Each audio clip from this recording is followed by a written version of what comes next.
Guys, welcome back. What a crazy weekend we had at the UFC against Nate Diaz and Tony Ferguson.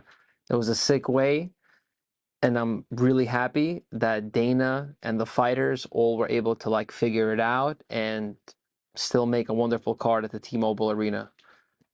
So thank you to them. That was fantastic. Nice win by D-Rod. We had Khazmat with the quick sweep of Kevin Holland, and Nate Diaz had a sick guillotine. Closed out Tony. It was a really nice fight, and I thought it was a great cap. But this Saturday, 9/17, we have a fantastic card, UFC Fight Night. We have a nice main event in the Bantamweight division, and this is a rising gunslinger. I am really, really hype about this guy. I am telling you, I love watching him. I've been keeping a close eye on him. He's fantastic, and this is Song Yadong. He's ranked 10. His record is 19-6. But let me tell you the record that I'm keeping track. In the UFC, he's 8-1-1. And that is all you need to know. He is a machine. He knocks people out. He is very strong. In his past, he has fluctuated in the featherweight, even took some fights at lightweight. So he is a very, very powerful and explosive bantamweight. He has found his recipe. He's with Team Alpha Male. There's tons of bantamweights with Uriah Faber and his crew out there to give him all the looks that he needs to compete for a title. This guy is a stud, but he's going against a very, very skilled bantamweight who's had some bad luck, but he's went against the most stiffest competition. So this fight for Song Yadong against Cory Sandhagen is going to be. Let me get into Sandhagen. Sandhagen, by the way, is 5'11", and he makes 135. So just to understand, this is a huge fucking bantamweight.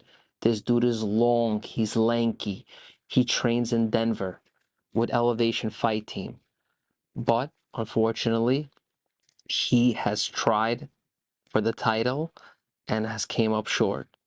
He obviously lost to Aljamain Sterling, rear naked choke. He had a nice win over Marlon Moraes, and then he had a knockout of the year against Frankie Edgar. But then they gave him an in-between fight with TJ Dillashaw. He came up short, and then he fought Petr Yan, and he came up short. So right now, he's in a tough position because Song Yadong is looking to move in the ranks and take out Cory Sandhagen. I truly believe Song Yadong will knock out Sandhagen. This kid is a stud. He's coming to Vegas, speaks no English. He's absolutely fucking hilarious. You'll have to see the way he finishes and fights. It's like little laughs, as if he's a little kid or something. But he is massively explosive. He's on a 3-fight winning streak, Song Yadong. He also cleaned up Marlon Moraes, Julio Arce, and Casey Kenny. He's a stud. Stud. We're going to move on right now to our middleweight. Unfortunately, Giga got hurt, and that fight has to be rescheduled. Speedy recovered at Giga Chikadze. Obviously, that was going to be a fantastic co-main event, but we're going to have to wait on that. Speedy recovery for you, but let's move on. We have other guys who moved up. We got Gregory RoboCop Rodriguez versus Chidi Bang Bang Nijo Kwani. He's a Nigerian guy, super big veteran, has fought in Bellator, a lot of other leagues, and he's on a 3-fight win streak in the UFC. He won in his Dana White Contender Series debut. He's won his last 2 fights by knockout, and some by punches, by elbows. He's a very crafty Muay Thai kickboxing finisher, but he's going against a very, very good UFC middleweight, and that's in Gregory RoboCop Rodriguez. He has just knocked out a guy who was kind of on a hot streak, and that's in Julian Marquez, and he knocked him out. And he did have a loss prior to that to Armen Petrosian, who's doing absolutely fantastic in the UFC. He's a sick middleweight, and it was by a split decision. So he's a very tough guy. The fight before, he fought John Park, and he also beat Dusko Todorovic. This is what these guys have in common. I've been telling you guys what the matchmakers do. Sometimes they beat the same guy in the UFC, so then they have to meet. Or they've lost to the same guy, so then they meet. It's like there's a method to this like algorithm and sometimes how these fights are made. You really have to look at the guys they versed, obviously timing, health-wise, but this fight just makes sense. They've both beat Dusko Todorovic, and now they're going to get to meet to see who moves on because they're both on a little win streak, and these guys are going for the finish. But Notorious Radio, we're going to rock with Gregory. He's a freaking monster. His line is at minus 105. He is a tank. And Chidi is possibly going to put up a good fight, but I think Gregory will close this out. The next fight is the featherweight division, and we have a guy who's on a little fight win streak, Philly. We just watched him in July at Belmont, and that's Bill Signor Perfecto Algio. And he's 16-6, but he's on a 2-fight win streak. He had a nice win in Belmont against Herbert Burns. And if you remember that scene, Gilbert Burns had to carry his brother out. That's how bad Bill Algio put work on him. That was savage by him in New York. I loved it. I saw it live. I'm a big fan, and I'm going to be definitely rocking with him. His opponent is a crafty veteran, and Andre Fili. He's 21-9. And his last loss was to Brito. He had a no contest, a loss, a win, and another loss. So he's on a very skid. This is a very important fight. This guy's also flying in with Song Yadong. He's on Team Alpha Male. He's also training out there in Sacramento. So it makes sense. They gave him a slot on the card versus a guy who's trying to really come up and make some noise in the featherweight division. Notorious is rocking with Bill Algio, and that's our guy for tonight. The next fight that's coming up that I have to mention is this kid, Joe Pfeiffer. 9-2, nicknamed Body Bags.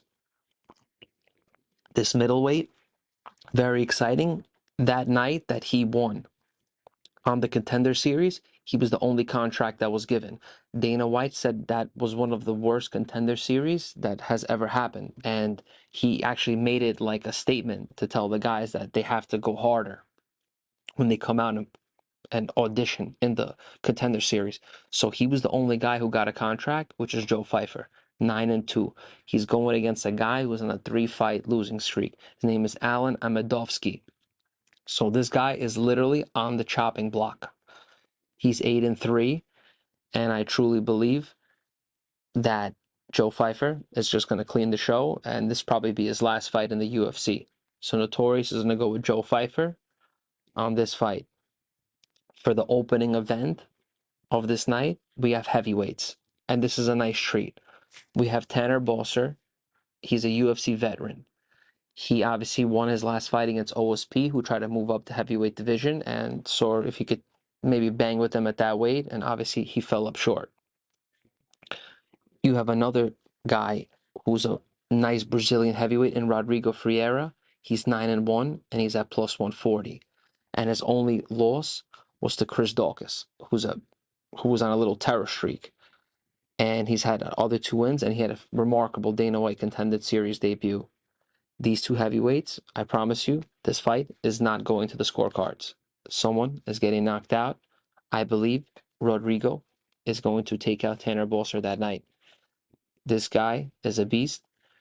He had a tough loss. I believe he's going to come back and pull off a nice win against Tanner. So that night, we're going to take Rodrigo.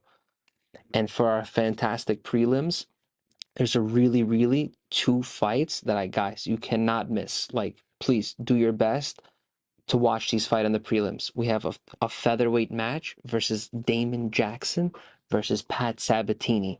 And let me tell you why this is a super, super important fight. Damon Jackson right now is on a 3-fight win streak. And he's going against Patsabatini, who's on a 6-fight win streak, but he's 4-0 in the UFC. But I want to go back in 2020 because it's 2 years. We had Patsabatini suffered a terrible arm injury in CFFC when he fought James Gonzalez. It was a crazy fight with a freakish injury, and this was in 2020 at CFC. Healed up, came back on an absolute terror. He's fighting out of NPR Endurance MMA, and he's a favorite at a minus 180. But I truly believe this kid's camp is on an insane streak. The whole gym that he trains with, they're on a tear. Like the UFC this is an awesome camp to be a part. And I do believe that this fight against Damon Jackson is fantastic for him because both guys are excelling right now at the same time. And like you really have to understand that this fight means it's huge for both guys because now they get to actually in the featherweight division possibly fight top 15s here on out. They can crack in. Like this determines who's going to start playing in the game of top 15. So this fight is on the prelims. It's absolutely fantastic. Please, we're rocking with Patsabatini that night, but really, really keep tuned for this event. And for the final prelim that I'm going to mention, it's a bantamweight fight, and we have an undefeated fighter. His name is Javid Bashrat. He's from Afghanistan, and he's 12-0. And he's going against a guy, Tony Gravely, very experienced, 23-7, but he's a very powerful bantamweight. And he's on a 2-fight win streak. And we have Javid Bashrat, who's on a 2-fight win streak. And these dudes are about to collide. And I am not missing this fight. I cannot wait to watch this fight. But it's tough for me to even choose this fight. But if I had to choose, which I have to, I'm going to take Javid Bashrat. Dude's a beast. And I think he's very crafty. And he always looks for the finish. And it's just very hard to keep your neck away from his submissions. He is a super crafty guy. I think he always finds a way. And that's why I'm going to rock with him at minus 155. He's going to 13-0. Do not miss this fight. Another thing, today was awesome. You got to see the face-off.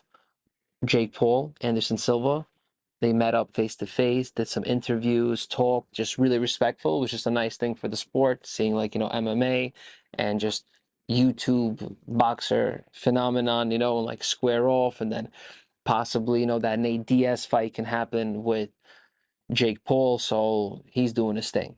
So October 29th, that fight's going to be on. That's going to be absolutely incredible. And also September 17th, right after the UFC event, we have Canelo Triple G 3. I mean, you know what it is. Like that shit has to be settled. It's Mexico, it's Uzbekistan.